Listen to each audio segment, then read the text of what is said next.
Was that good for All you? right, everybody. Okay. Welcome back. How's it going? Oh, are you trying to talk over my intro? Is that what this is? I We've was been out of this for so long that yeah. I was just making sure you got it, okay? Oh, yeah, making sure. Okay. Yeah, cuz I'm going to flip this cat coaster again. We didn't have oh a god, it actually went across the room. we didn't have a coin, so Steven flipped a cat coaster. just to see who would. It doesn't even matter.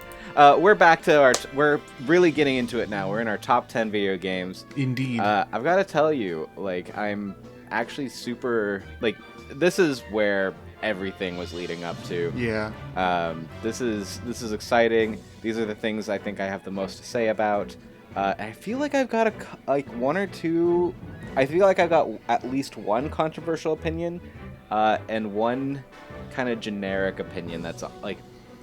I don't know if you'd be disappointed to see it on my list, but I feel like you're gonna be like, oh well, yeah, you're the guy who still plays with your hands like a baby's toy.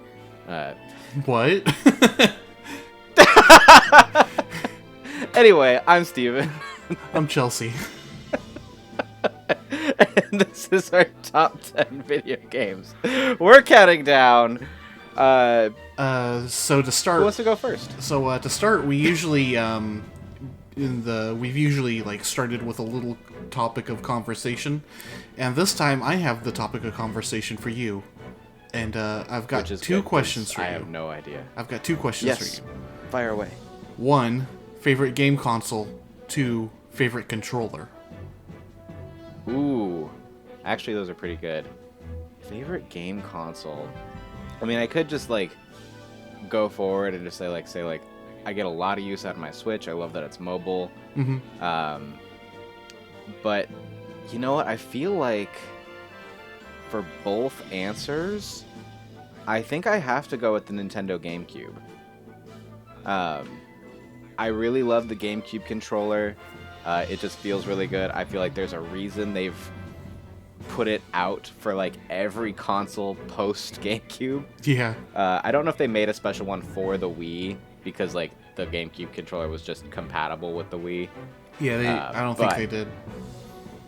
As soon as the Wii U came out, they released a GameCube controller for Smash Bros. And then they did it again for Switch, which I actually have a Switch Pro controller that is designed to be a GameCube controller.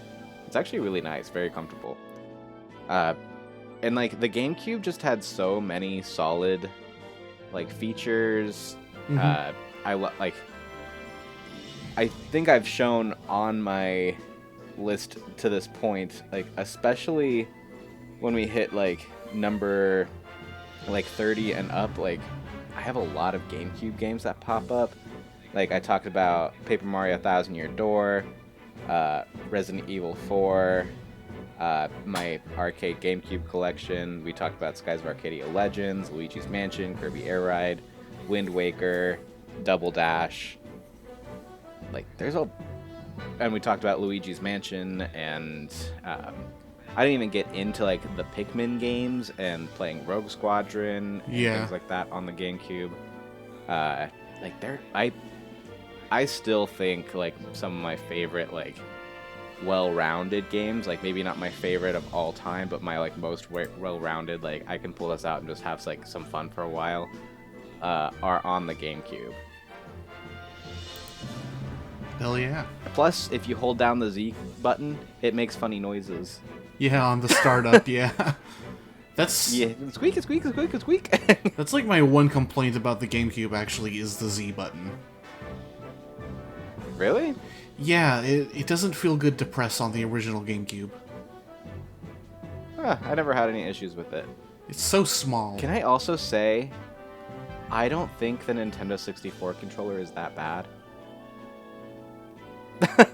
Well, that sure is a take.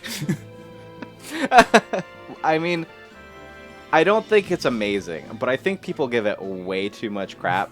Like, it's not really that complex of a controller, and I am saying this as somebody who like that was like my first console.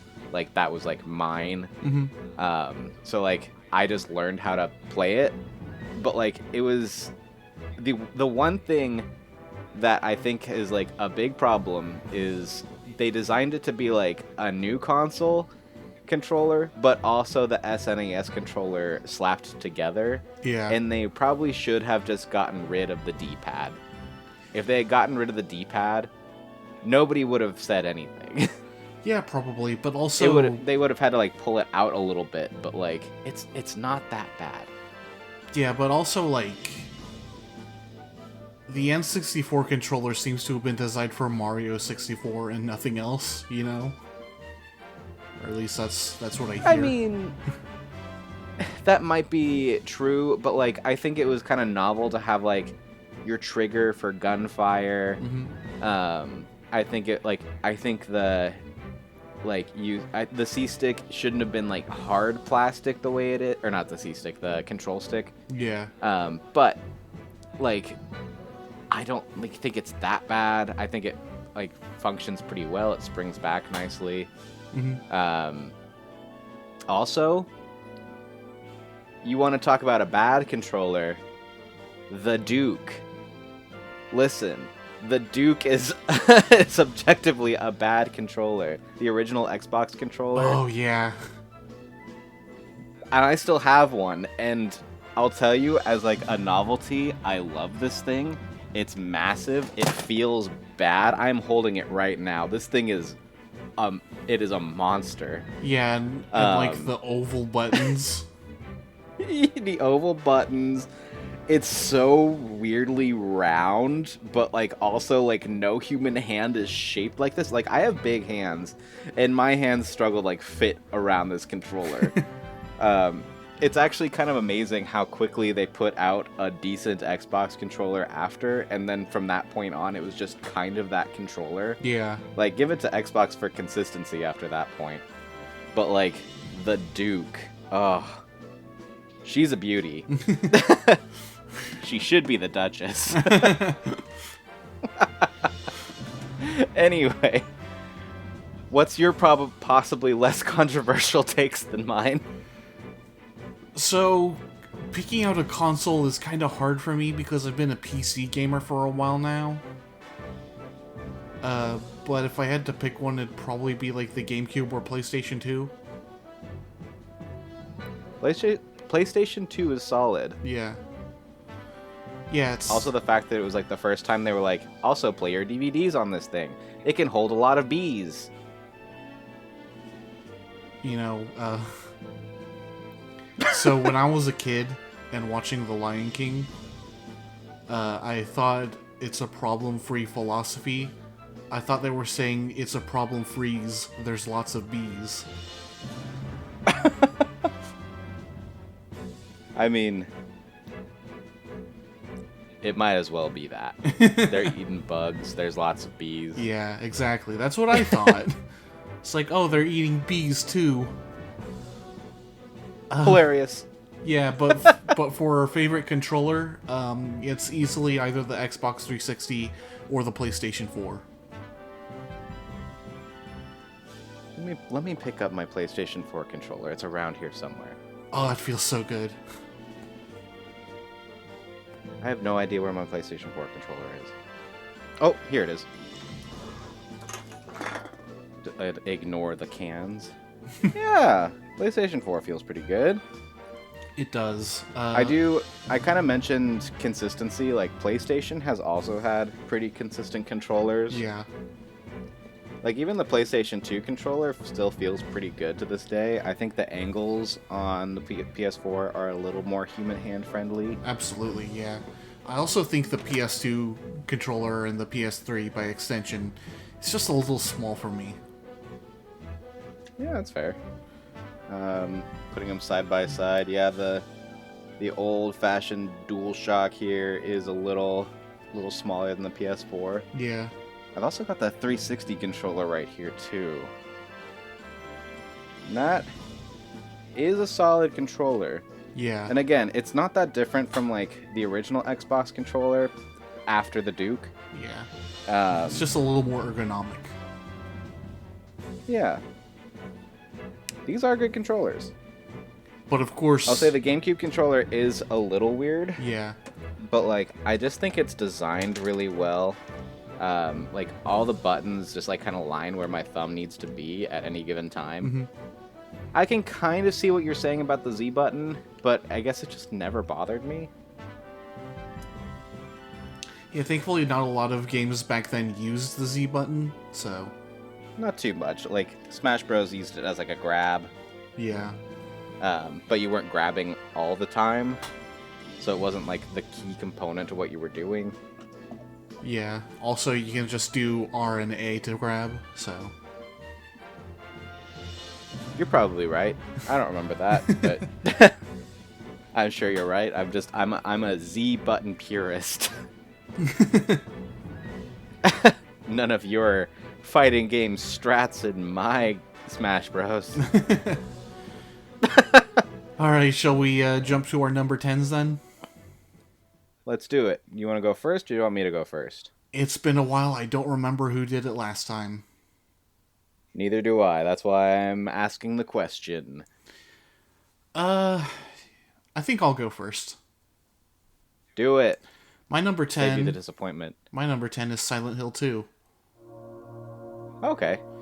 Yeah, this, I do think Silent Hill 3 is scarier, and I do think Silent Hill 3 is, like, a really good combination of the best of 1 and the best of 2. But Silent Hill 2 just has a very human story, and it kind of changed my perspective on video games.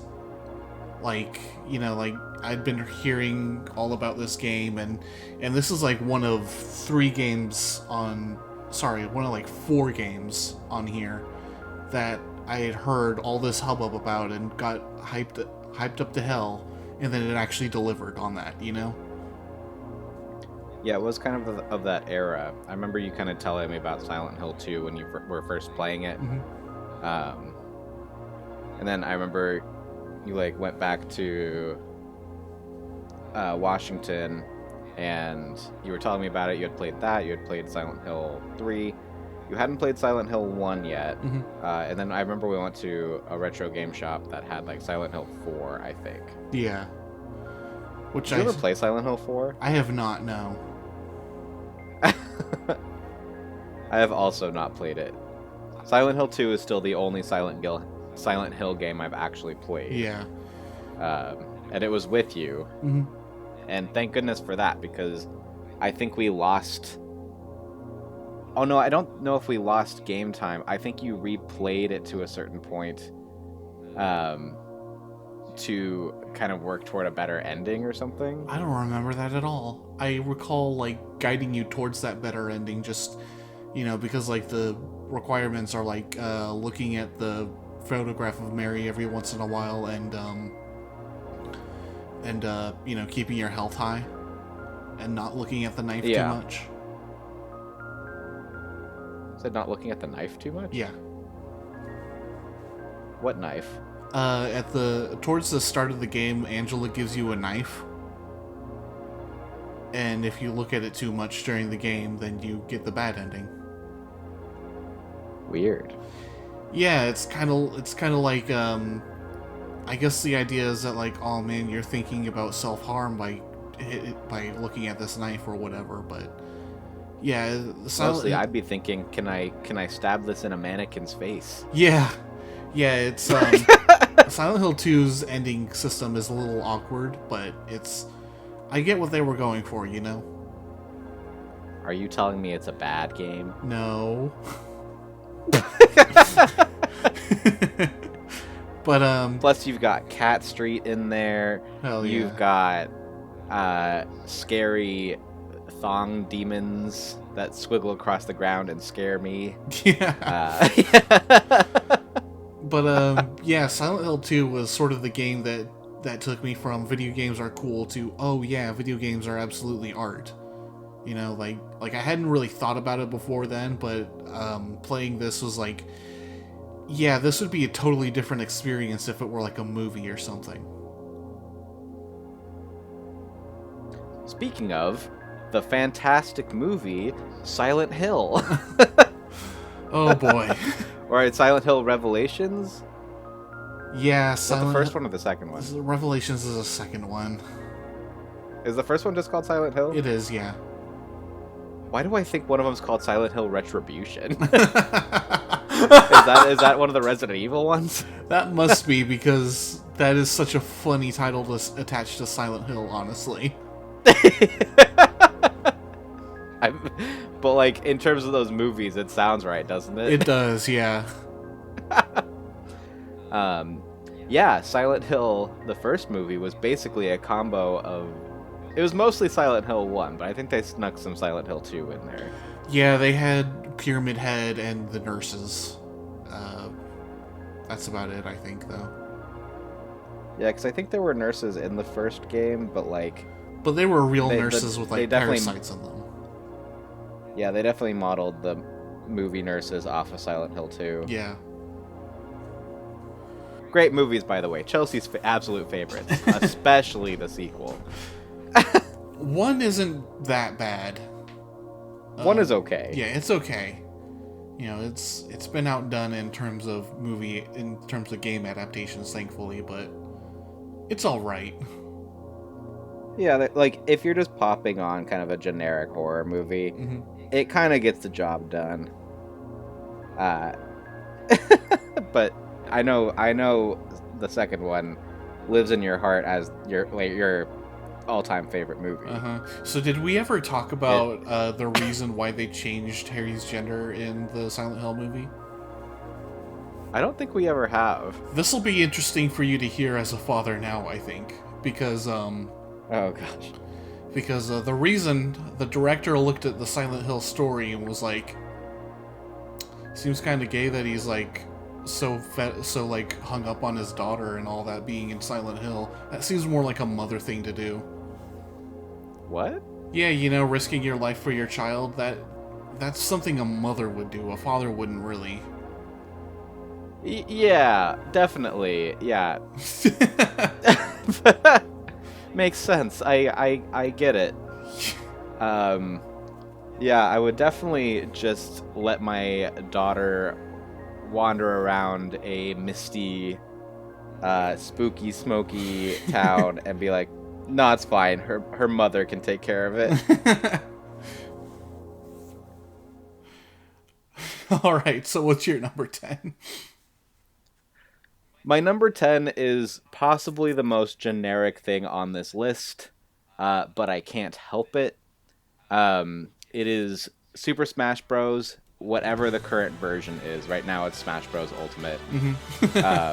I've always been the person to like say that the new Smash Bros., short of maybe Brawl, is the best Smash Bros. That's out, because I'm not super competitive. I don't care about wave dashing. I just like to play with the updated controllers, graphics, and characters. It is like the most accessible game to play with people most of the time. I like that it's actually... I think I said there's not a single fighting game on my list. This is technically a fighting game, but like, is it? I think everybody kind of knows what you mean when you're talking about a fighting game. Yeah. And I don't think Smash Bros., while it is a fighting game, I don't think it really hits that category. But I've been playing Smash Bros. Since the Nintendo 64 days, and that game has its charm, but it is hard to go back to for more than a few rounds. Melee is still fun, but it's fun because that's kind of when they really got Smash Bros. Dialed in. Yeah. Brawl was good, but they added some strange mechanics like tripping and things like that it's like, why is this in here?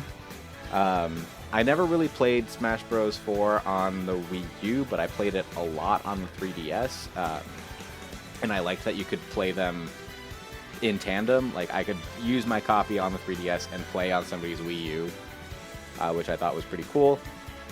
And then we get to Ultimate. I don't know why I said Brawl. And it was just really fun. Like, I could still play online with people. I could have people come over and play. I spent a lot of time just making sure everything was kind of set, ready to go. I made sure I got all the characters, and it's just fun. What I will give credit for, like, Melee over some of the other stuff is, like, some of the customizations you can do for battle types.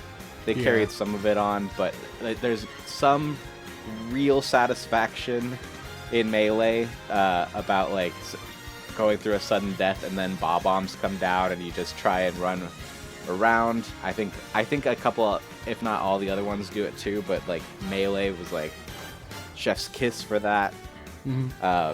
There's the famous Ganondorf mode for Melee as well, which is fun. But ultimately, like, what am I gonna, like, break out my GameCube every time to play Smash Bros?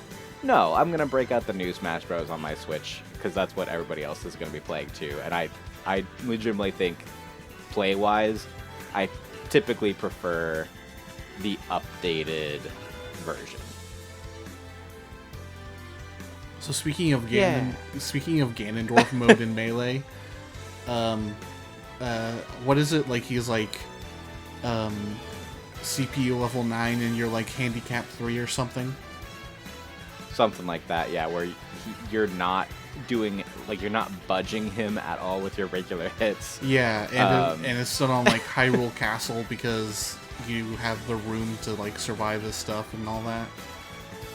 Yeah. I saw a pro player doing that mode, except he was doing it with 3 Ganondorfs on Yoshi's Story. Yeah, some people get really competitive with Smash Bros, and I think that's interesting and cool, but it's also like, come on, guys, like, I don't want to play online if you're playing online. But I will say, like, Smash Bros has softened on me a little bit over the years. But I know if a new Smash Bros came out tomorrow, I would be buying it and playing with people instantly. It's just, I have less people to play it with, and it is not the most fulfilling single-player game. Oh, for sure. It is fine for some of the single-player stuff, but the fun is really, like, getting a friend or 3 playing and just going at it for a while, playing different characters, trying different things, trying to figure out who your main is going to be. In that regard, it's like any fighting game, I feel like, but there is a novelty to, like, these Nintendo characters. Like, we all know the famous Nintendo 64 Smash commercial where they're skipping through the fields happy together. Yeah. And then they start beating the crap out of each other. Yeah, and it's not really just Nintendo characters anymore. It's kind of become a video game Hall of Fame. Yes, it is still a majority Nintendo characters, but yeah, like, when Sora was the last DLC, I was like, it was actually kind of underwhelmed, but a lot of people were super excited for that. Yeah. But, like, yeah, you get Cloud and Sephiroth in there. Mm-hmm. Solid Snake back in the Brawl days, which was weird. Yeah. I'm still kind of mad that there's no Dante, but... Well, the new the Switch 2 is out. We're gonna get a new Smash Bros. Eventually. Maybe, yeah. Oh yeah, and, like, Bayonetta's in it. Yeah, Bayonetta and no Dante. That's what upsets me, really. Well, to be fair, Bayonetta 2, I think, was a Wii U exclusive. Yeah, it was. So that's probably that decision there. Mm-hmm.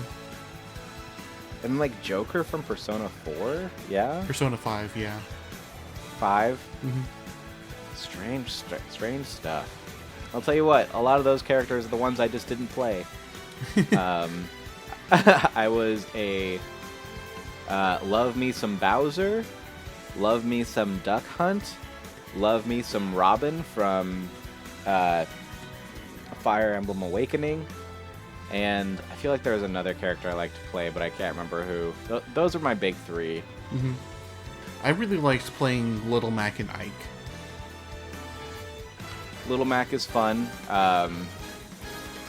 Definitely a fun play, like a fun character to play, but I needed my hops. I needed to be able to get up, and Lil Mac does not have the hops. He really doesn't know. But he is fun. Like if you can get your opponent on the ground, woo! Yeah, that downward tilted forward smash. Ugh. All of his like rapid punches. Yeah. Basically his B moves were the ones that like really weren't worth using. I feel like it was all just like the A tilts and stuff. Yeah. And he was fast too. Yeah. Oh yeah. Anyways, are we moving on to number 9? Yeah, let's move on to number 9. My number 9 is Star Wars: Knights of the Old Republic 2: The Sith Lords. Is that what the full name is? Yep, it's a really long name. I thought it was just Knights of the Republic 2. Nope, the second subtitle is The Sith Lords. The Reckoning. I mean, you're not wrong. But yeah, this is like, this game has sort of shifted my perspective on the whole Star Wars universe. It's a really interesting game written by someone who was like, I don't want to write a Star Wars game, that sounds boring. I'm gonna make a game about that.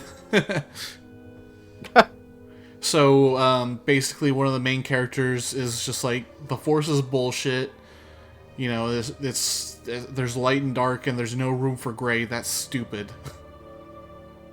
Because, like, you know, there could be light decisions that are bad and dark decisions that are good. And it plays with that dichotomy a lot. It almost makes the Force like an eldritch being that is like manipulating everything in the sake of balance, which, like, what does that even mean?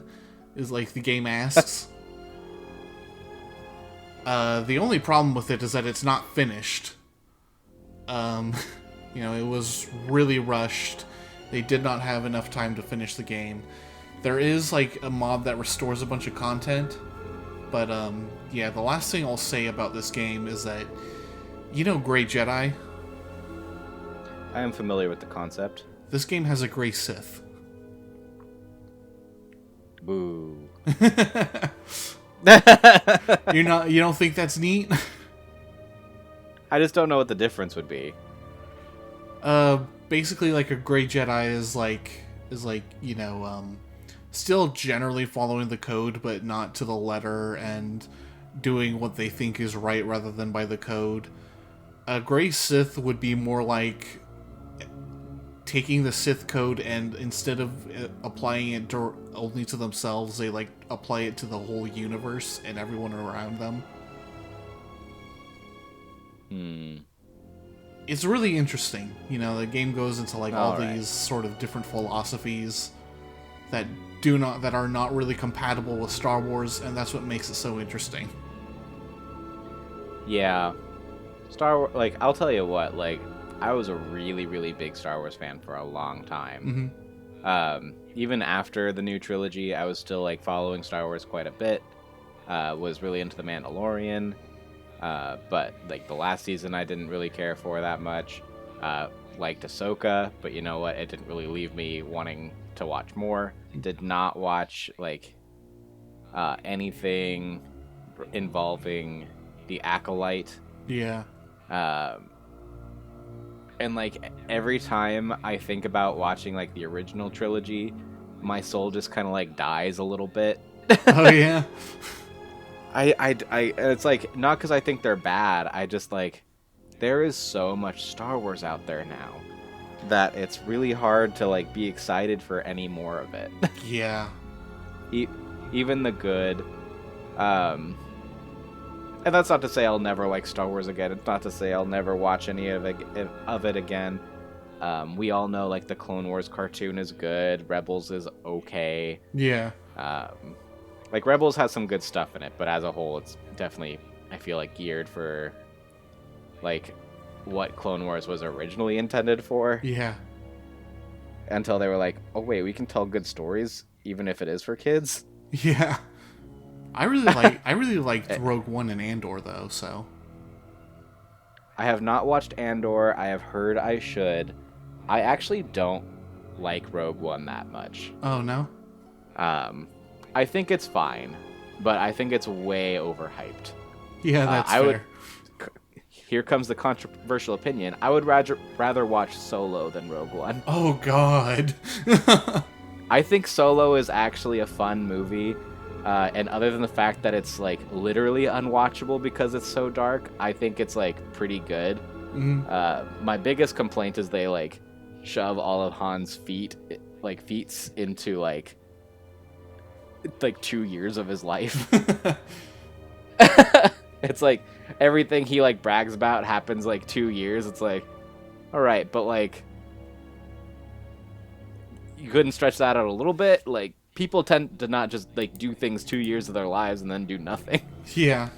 But no, I think like Rogue One is so dark and like I don't like any of the characters, particularly in that movie.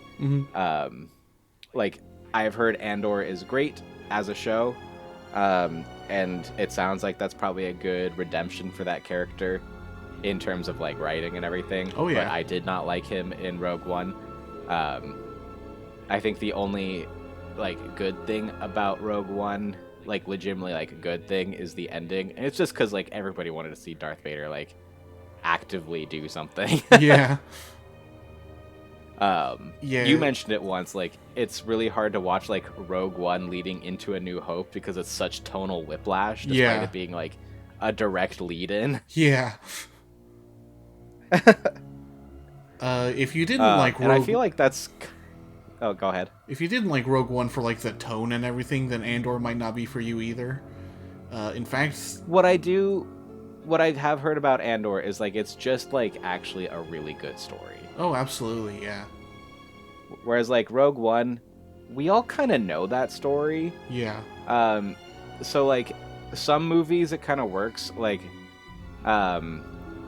the War of the Rohirrim movie, the Lord of the Rings anime movie that came out, feels like a history footnote.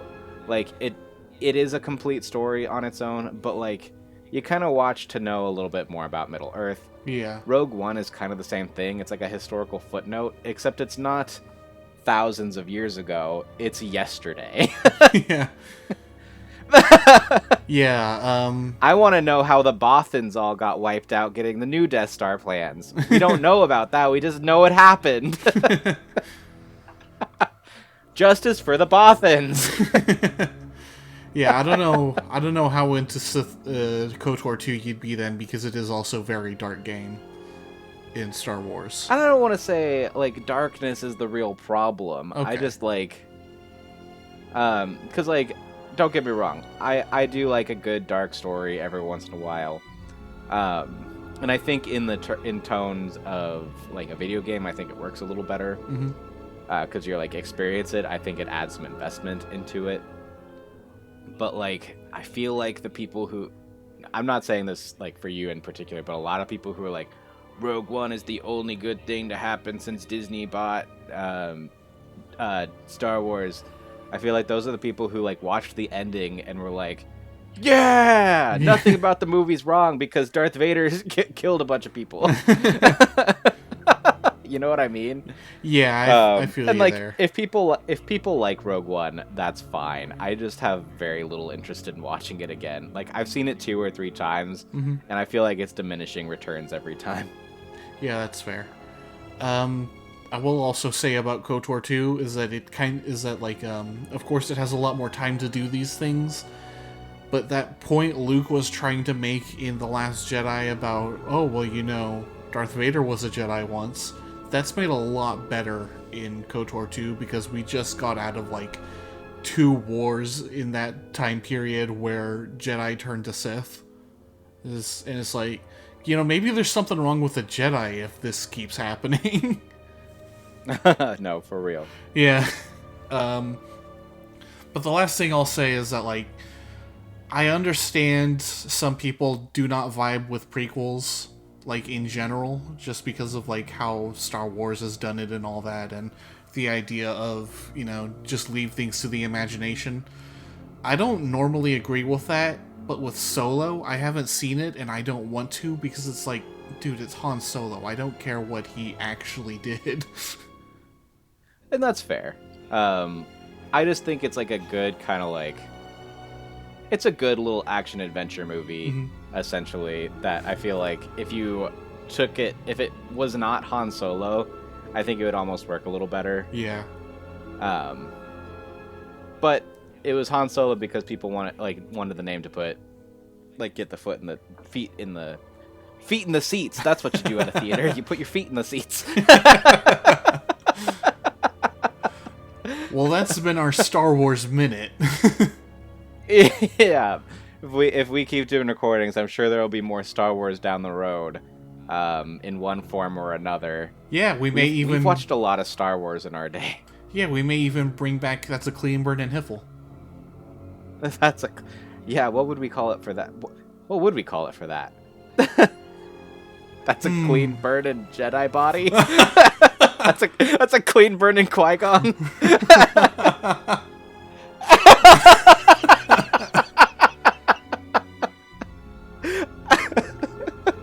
That's a clean burning Anakin.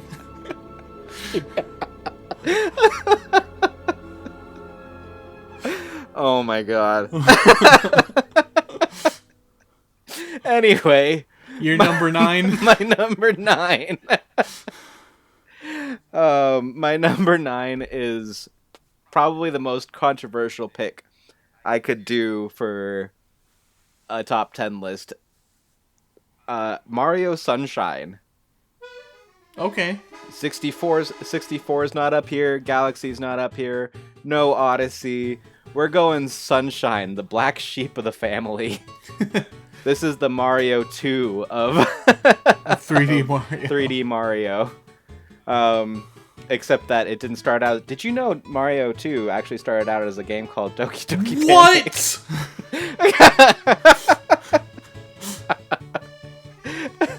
What? But no, Mario Sunshine is the game, like the Mario game that I've played the absolute most. I think it's got surprisingly tight controls, which I think are just highlighted by like the floodless levels. Mm-hmm. I think Flood is actually a fun kind of addition to the game. I will say there are some shines in that game that are not fun to play, but there's plenty of those in Mario 64, which is boosted on its pedestal, that are not fun to play. I think that the vibe is fun, being on this tropical island. You get your amusement park in there. It scratches a little bit of an ADHD itch when you're just like cleaning goop. Yeah. Even the goop that looks like poop, like you gotta get in there.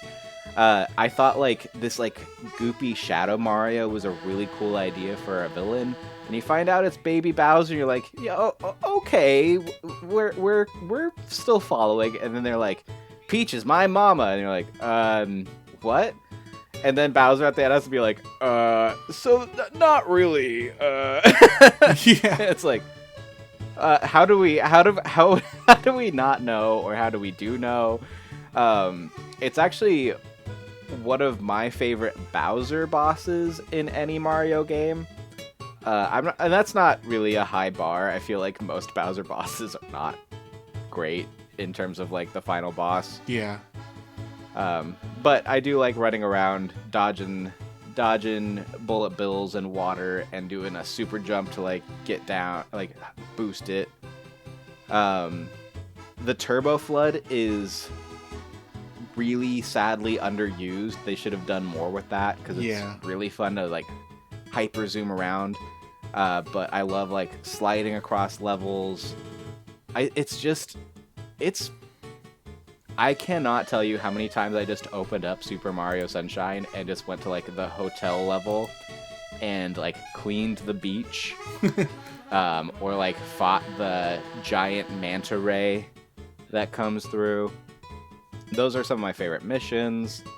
I do a great impression of Mario getting burned on the bottom from that game. I don't know if I can do it right now, and if I do, it'll definitely spike the microphone, but I gotta stand up for this. This is like, Mama! You cut out completely on Discord. Oh, good. I want to take a quick look at... Oh, no, Audacity. I'm so sorry. Yeah, I will be sure to listen back to that and maybe boost it a little bit in editing. Yeah. It's... Ooh, boy. That's some Dabu stuff right there. No, I just think Mario Sunshine... I totally get why people don't like it, but I've played it so much, and it is when I got Super Mario 3D All-Stars for the Switch, that is the first one I opened up and played, and I pretty much I think I went from beginning to end.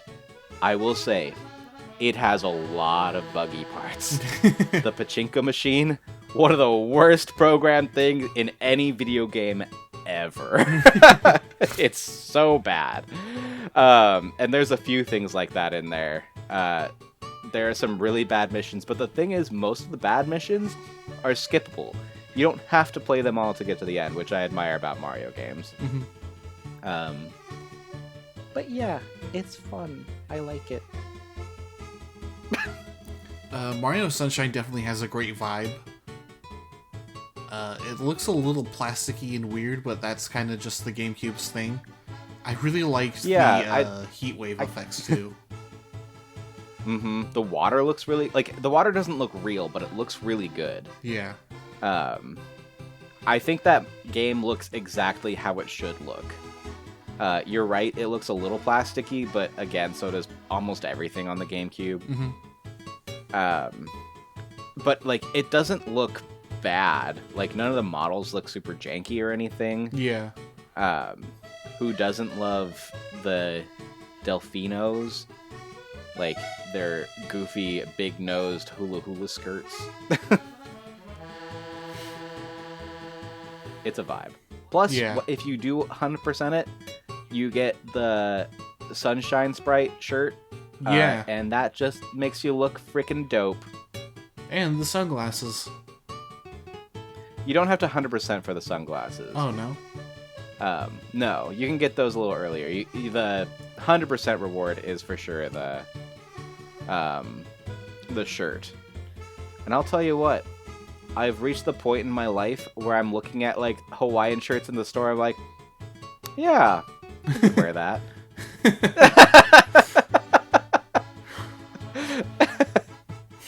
I am that old now. I am that level of dad. That said, I am long socks with shorts and Hawaiian shirts. That said, that game, I can trigger something within you with only 3 words. I'm a chuckster. Oh, I wasn't sure where you were going, but yeah, you're right. I don't know if I'd call that mission buggy, but it's programmed almost too specific. Yeah. It is workable. You can figure it out. And it's not really that bad unless you're going for the 8 red coins in there. Yeah. If you're going for the 8 red coins, it's horrible. And at least by that point, you have Flood again. But it's so bad. I'm a huckster. Yeah. I remember. I remember we were playing that mission together, and you talked to the last guy who, and you knew right away that the angle was off. He's like, "No, don't do it! Don't do it! Why do you love murder?" Why do you love murder?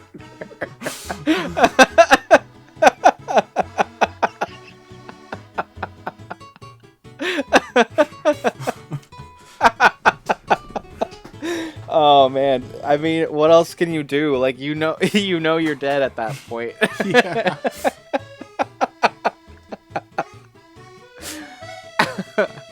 Oh no.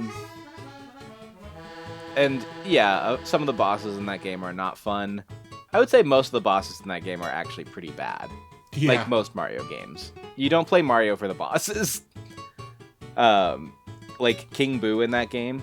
Did you know Mario Sunshine is actually a prequel to Luigi's Mansion? Because you fight King Boo in the hotel level of Mario Sunshine. No, but the King Boo boss fight in that game is really bad. Yeah. You just have to, like, wait until you get the right fruit to throw at him. Yeah. And getting into the mission is even worse. Yeah. Oh, let's talk about Buggy. The, like, spraying water to, like, get the sunshine sprite to appear in the flipping panels. There's no rhyme or reason. You can literally spray, like, one drip of water and a panel will flip for, like, 3 minutes. Mm-hmm. It's like, please, please. And then, like, it'll be the wrong way still, so you'll do it again, and 4 other panels will flip, and you're like, no! Just let me... Yeah, and speaking of Buggy, that's a character in One Piece. Hey. You're not wrong. Number 8, that One Piece fighting game for GameCube that I don't remember the name of.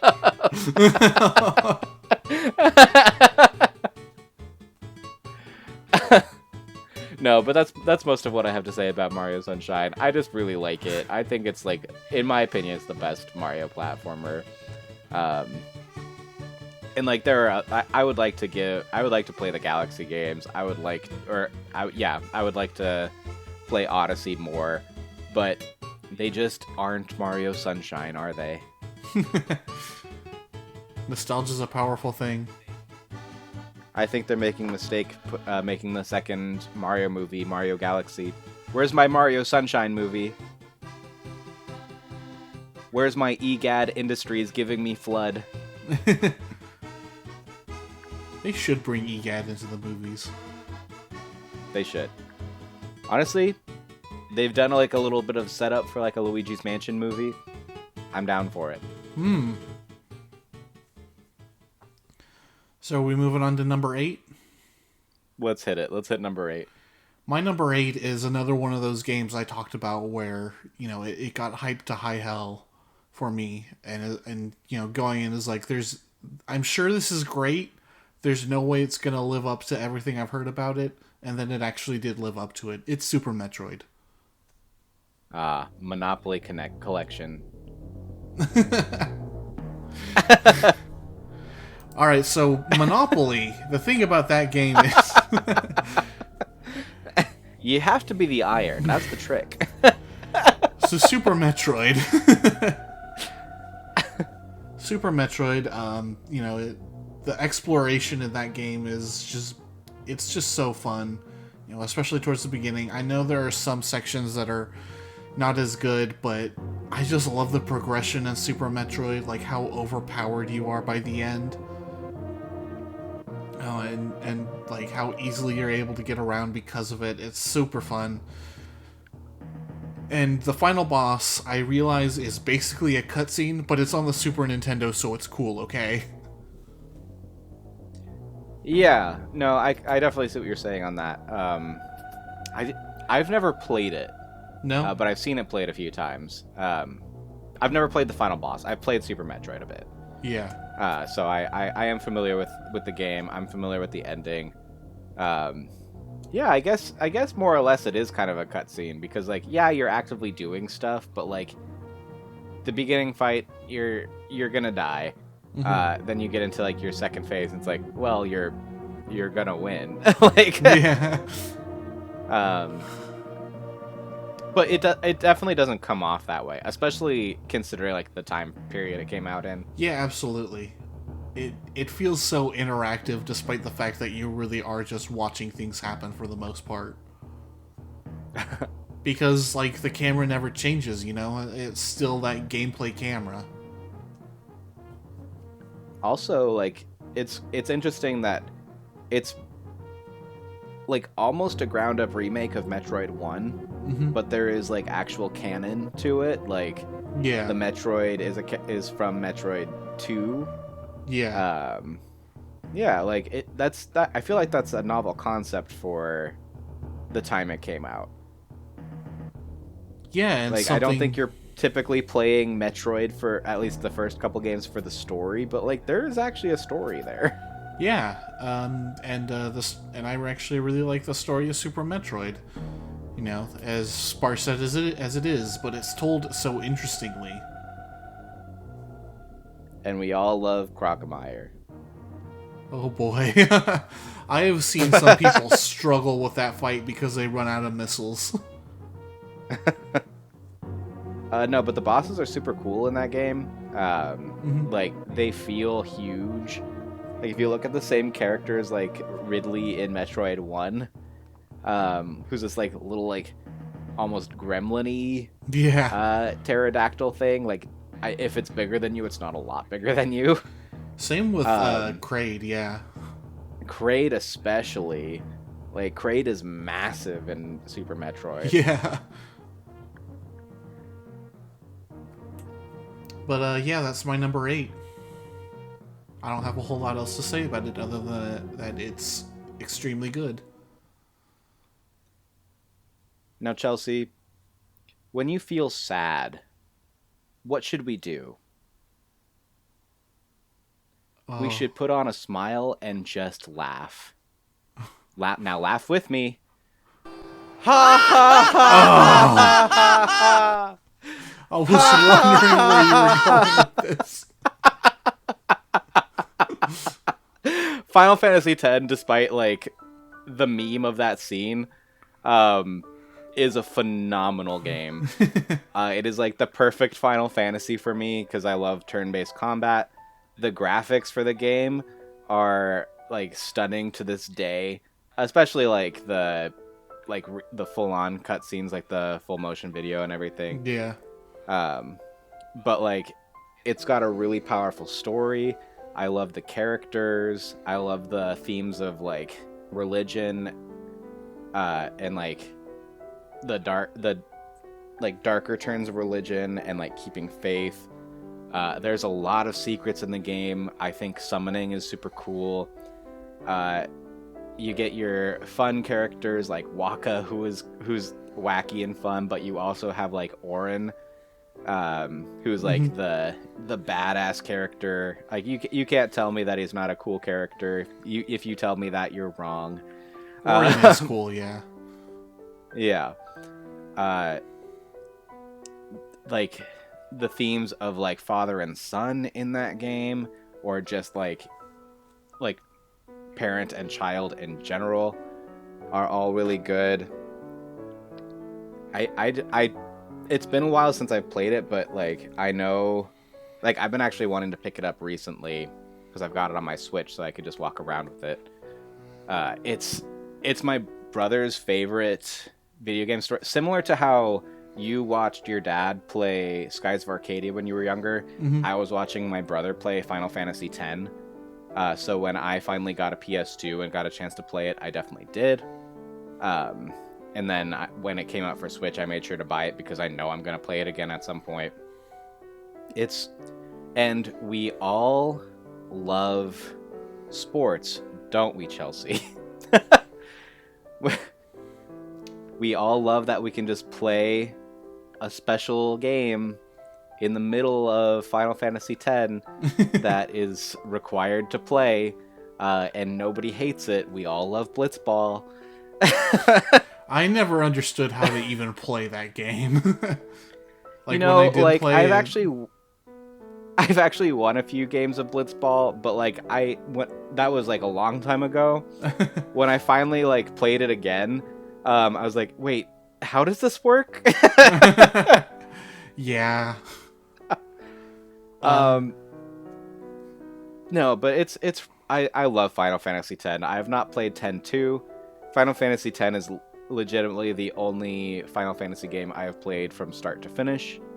I mentioned 4 earlier. I mentioned that I've played 7 before but haven't beaten it.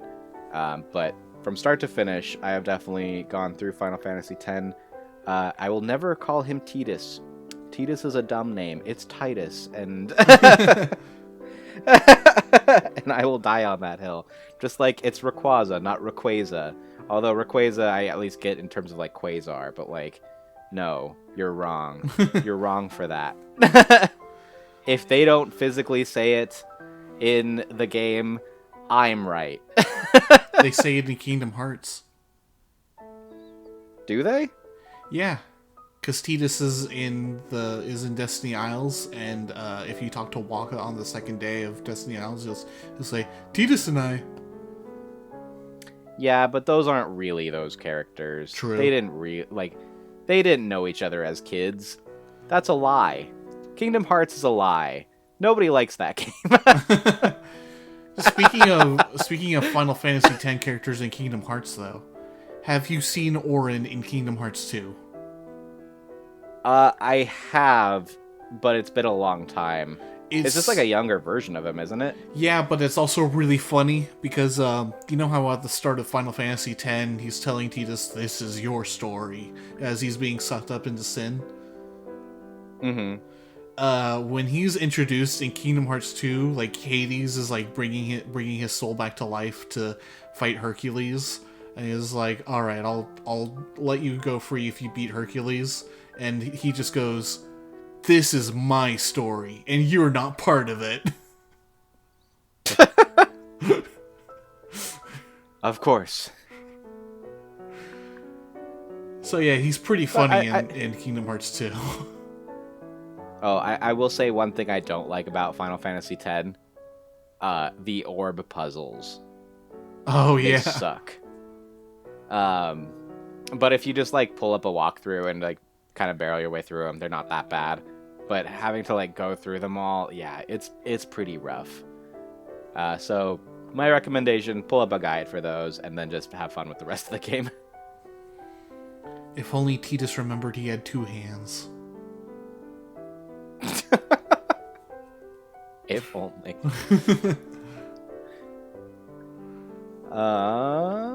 Also, the music is really good, but the music is typically pretty good in Final Fantasy games, so it's not really a big big shock. So number 7? Number 7. My number 7 is Devil May Cry 5. So this is the most recent one, and I remember when this game was first announced at one of the E3s, and one of my friends had to tell me, "Hey, Devil May Cry 5 is on right now," and I had been so burned by this franchise at this point that I was like, "I don't believe you." I went on, and sure enough, new Devil May Cry game in the year of our Lord 2018, I want to say. But I remember when the trailer ended, the director stepped out and said, "This game will surpass all your expectations," which is never a good thing to do, except when it actually does surpass all your expectations. And he managed it, like Devil May Cry invented a genre, Devil May Cry 3 revolutionized the genre, then Devil May Cry 5 did it again. Real expectations, only lower. I remember that joke. So what you're saying is Devil May Cry 4 on my shelf is not the one I should high praise. Devil May Cry 4 is great, but it's the rough one, if you recall when we talked about that a couple videos ago. Devil May Cry 5 introduces a new character who is a summons character.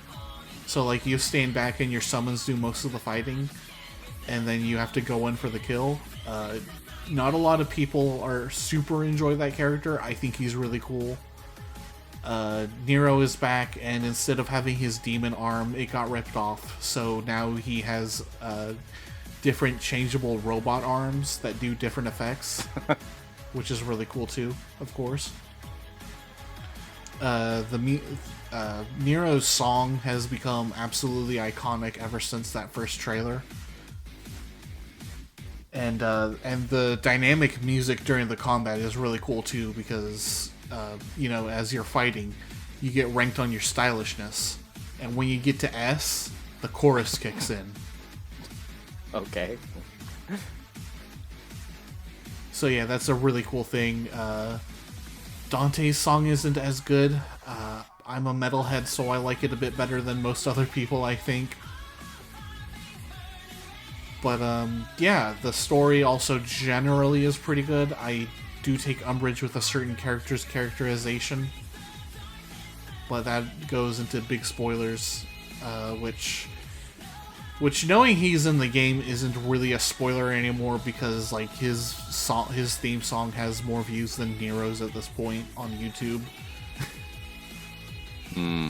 Link. I'll... Wait, what? Link? Yeah, everybody knows everybody's favorite Devil May Cry character, Link. Of course, it all makes sense now. Yep. What? Yep. Yep. What? Where's your motivation? And the secret character, Sonic the Hedgehog. Alright, well that's my number 7. My number 7 is Splatoon 2. Ooh. I put a lot of time into Splatoon 2. I really just found like a strategy. I played online a bunch. I had like a decent winning streak for a while. It was fun to be able to pop on with friends. No matter how many times I would unlock weapons, I just found like one type of weapon that I really liked and just went with it because it had the combo I liked. The Splattershot Junior is the weapon you start off with, and I'll tell you what, I never found a weapon that I liked better. And it's just because like it's pretty good for like up close. It's got a little bit of range, and it comes with a like rain cloud, which is really good for getting some like last minute splatter in somebody's zone, and it can also do like little drip damage on opponents. Not saying this out loud, it's actually kind of funny because it's literally reverse Mario Sunshine.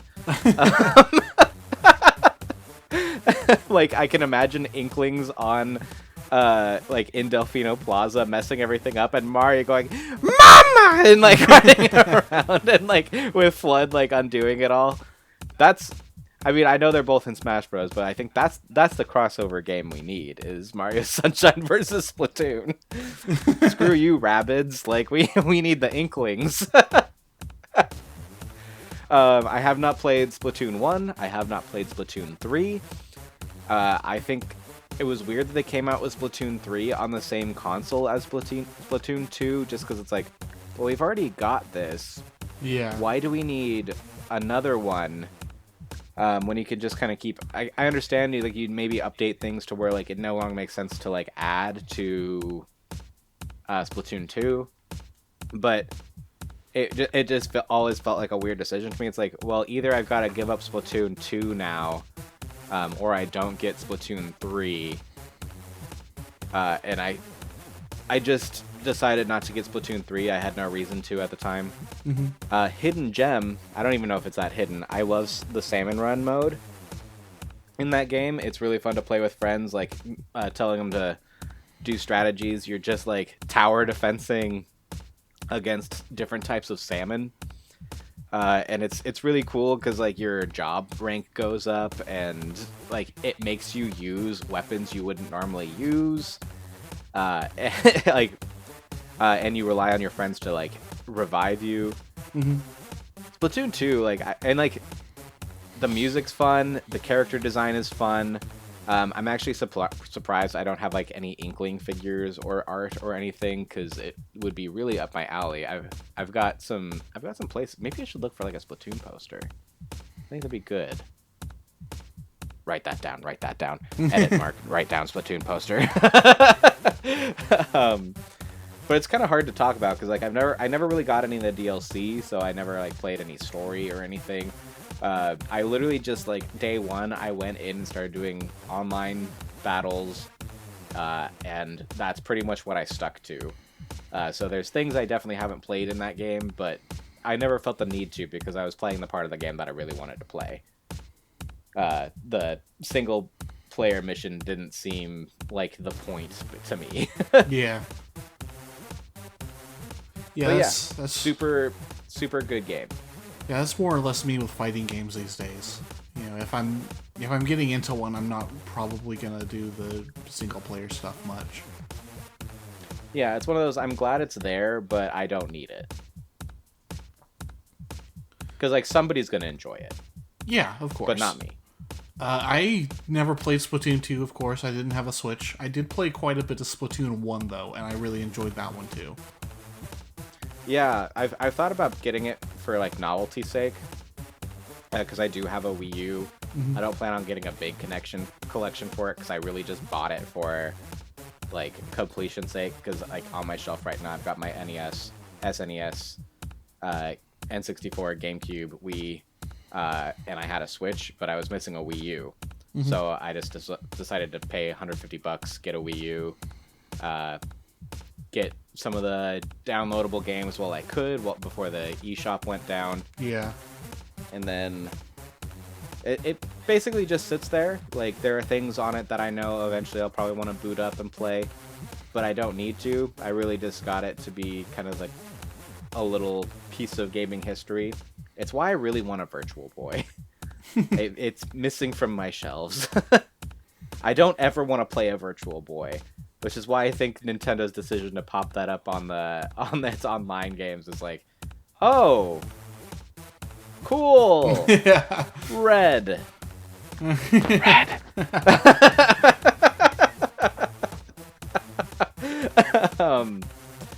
But like, for the novelty of seeing a Virtual Boy on my shelf is something that I have to have one day. And that's how I felt about the Wii U, but the Wii U is better. Yeah. It may not be great, but it's definitely better than the Virtual Boy. Oh, totally. But yeah, not much more to say about Splatoon 2, other than like it's just a really solid, like, it's technically like a shooter, but Nintendo has a good way of like making things out of like a genre that I would normally play, something I would want to play. I don't like racing games, like Mario Kart. I don't like fighting games, I like Smash Bros. I don't really care for shooters that much. Love Splatoon 2. Yeah. Like, props to Nintendo. Like, you made something out of a thing that I don't like and made me like it, and I will always compliment that. Oh, totally. So my number 6 is kind of funny. It's Devil May Cry 3. But more like Devil may have a lot of games on Chelsea's top 10 list. Am I right? He may. No, but this is with the newly released Crimson mod, which takes the gameplay and basically modernizes it a bit. You know, brings it up to Devil May Cry 5 snuff.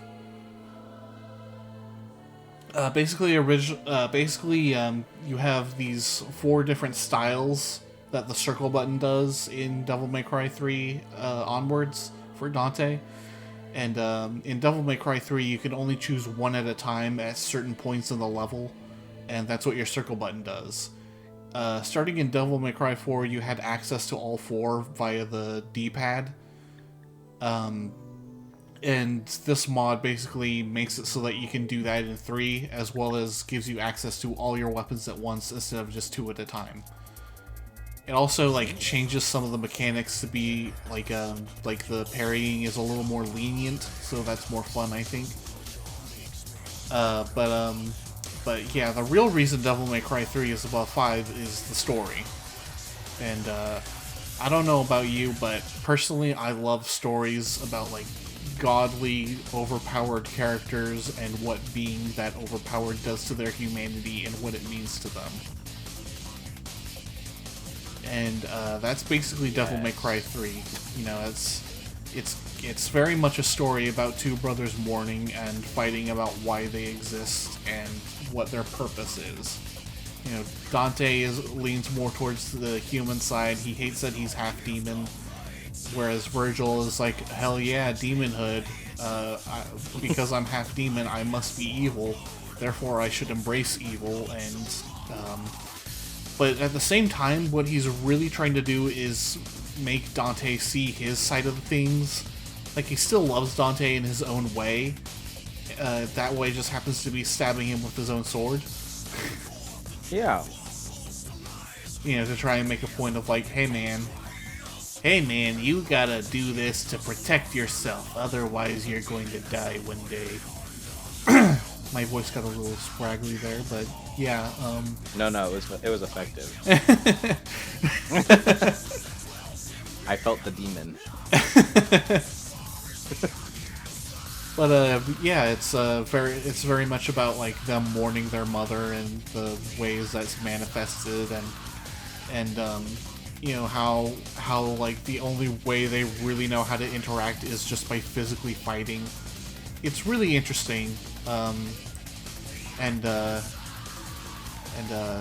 Devil May Cry is also fun because of all the literary references, and then Devil May Cry 3 is like, hey, you know what else is fun? Batman. Like, there's just a big Batman reference in it.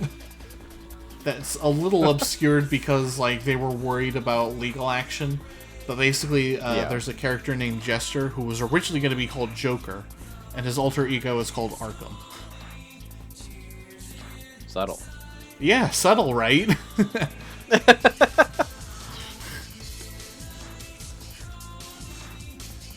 But yeah, all the characters in the story, you know, there's like 4 characters in the story are really interesting. They play off each other all very well, and the bosses, for the most part, are really cool. Like Agni and Rudra is like a 2 bosses that you have to fight at once, and they both use swords. And then when you beat them, you get their swords. This game also did the sort of a Mega Man thing where the bosses you beat turn into weapons afterwards that you can use from then on. Including an electric guitar that turns into a scythe and shoots bats made of lightning as you play it. As you would. Yeah, it's awesome.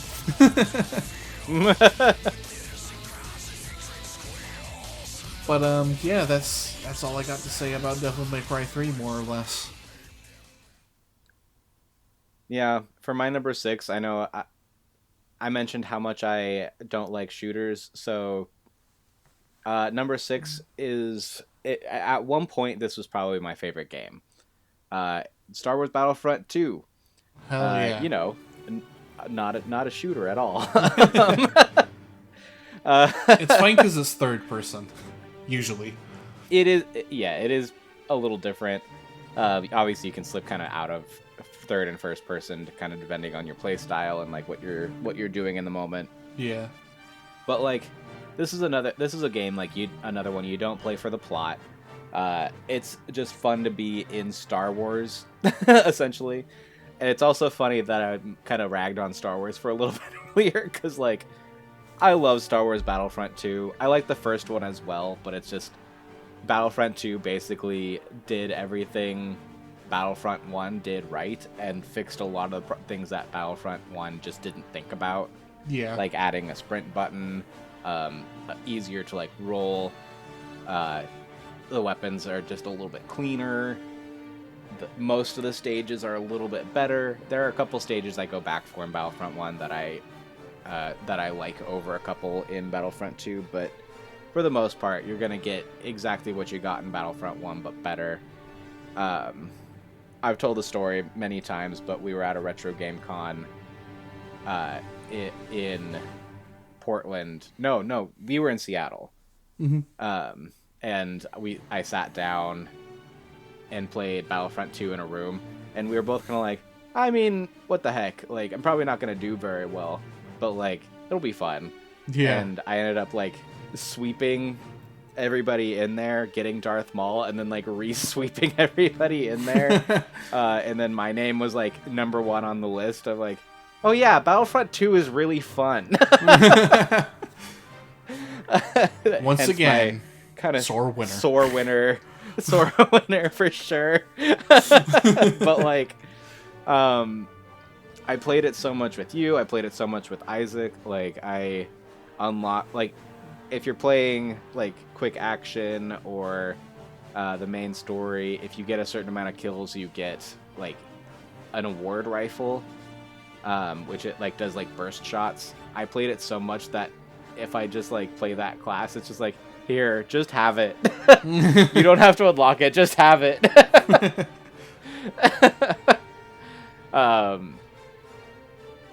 It's just so fun. I don't really know what else to say about it. We talked about it earlier. Yeah.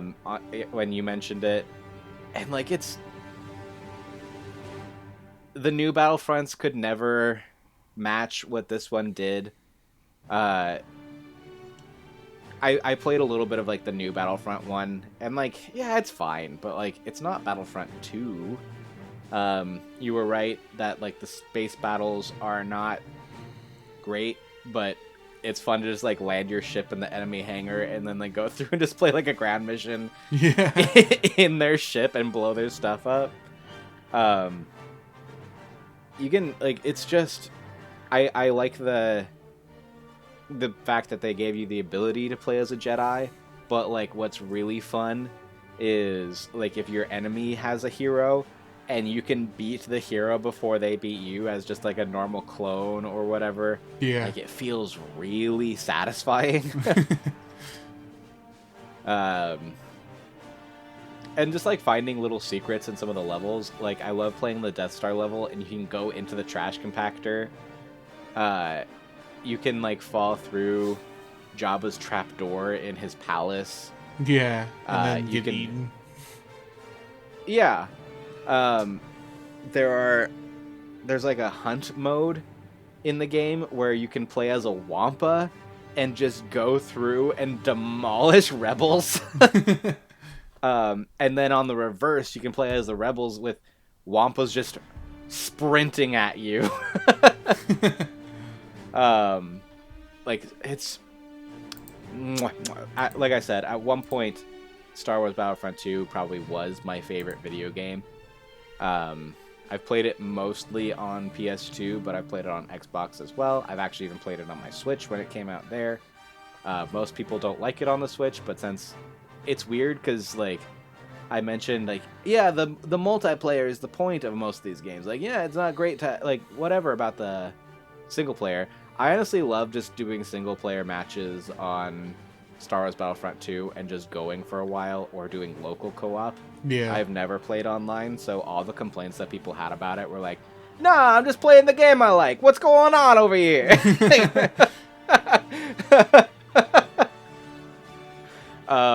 Isaac and I played it one time, and there's a Citadel level. I can't remember the name of the level, but I think Was it Cloud City? Never mind. I don't.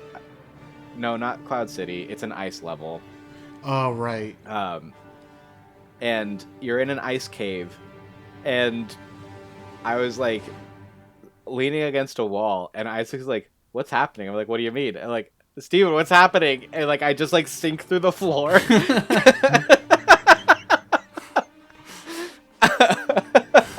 So like, there are definitely bugs in the game, but like, whatever.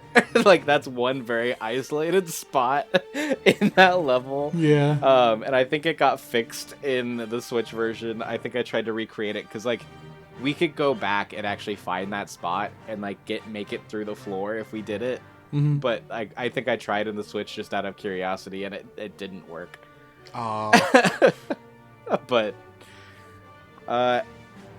a lot of good times played in that game.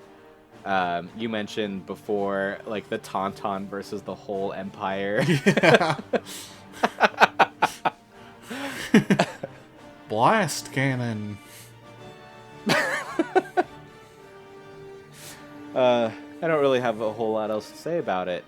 Like, Star Wars Battlefront 2 kind of speaks to itself. Most people who have played it know it's pretty good. Even if it's not their all-time favorite, they'll acknowledge, like, that's a good game. Yeah. Yeah. I do have, if you're done, I do have something else I wanted to say about Devil May Cry 3. I just remembered. Absolutely not. You had your time. Oh, well, never mind then. But if you want to talk about Devil May Cry 3, like, go right ahead. No, I meant 3. Yeah. I think you said 3. Oh, okay. You done Googled me. That I did. Anyways, so Devil May Cry 3 is actually a prequel to the first game, and I think it is like the prequel against which all other prequels must be measured, because like it takes the like Phantom Menace. It's way better than the Phantom Menace, honestly. Whoa! Because like Whoa! Because like in 1 you fight Virgil, but he's not himself. You know, he's like possessed by the bad guy. And so you get the question of like, I wonder what Virgil was really like. And you go back to 3 and it's like, oh, turns out he was the coolest. You know, like, no joke, he is almost as popular as Dante at this point. Like, which is amazing because he's only been in like 2 games versus Dante's 5. You know, he is basically the video game rival where, like, every other rival in this genre is compared to him and they never measure up. Like, Virgil is fantastic, and like, he's even, like, penetrating outside of Devil May Cry, because, like, I don't know if you know about, Marvel Rivals. I am familiar. Blade just has a bunch of Virgil references in him. Yeah, that's fair. He's basically Virgil with a gun now. So, yeah, that's Devil May Cry 3 for real this time. For real this time. Oh, and going back to Star Wars Battlefront 2, You're not Bothans allowed. are in that game. Finally, we get some justice for the Bothans. Justice for the Bothans. Justin's for the Bothans. Every Bothan gets a Justin. You get a Justin. You get a Justin. I'm adjusting my trousers. But actually, like, the first time I played Star Wars Battlefront 2, I got really confused because, like, all of a sudden, like, I was sitting there and, like, I've got these squiggles all over me and my health's going down, and then I see a Bothan up here. I'm like, what the hell is that? Sneaky little Dickens. So you admit to being an Empire player? Yes. I always prefer playing as either the Empire or the clones. Mm-hmm.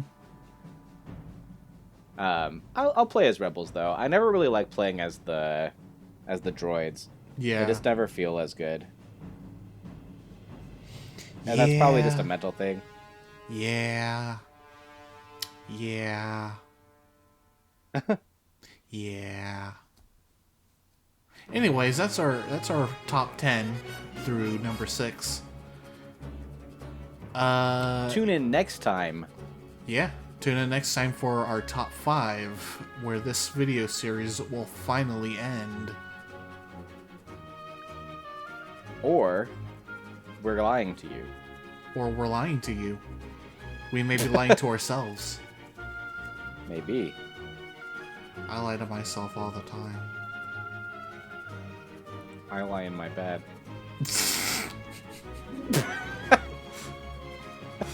Alright, I'm Chelsea. I'm Steve. Goodbye. Bye.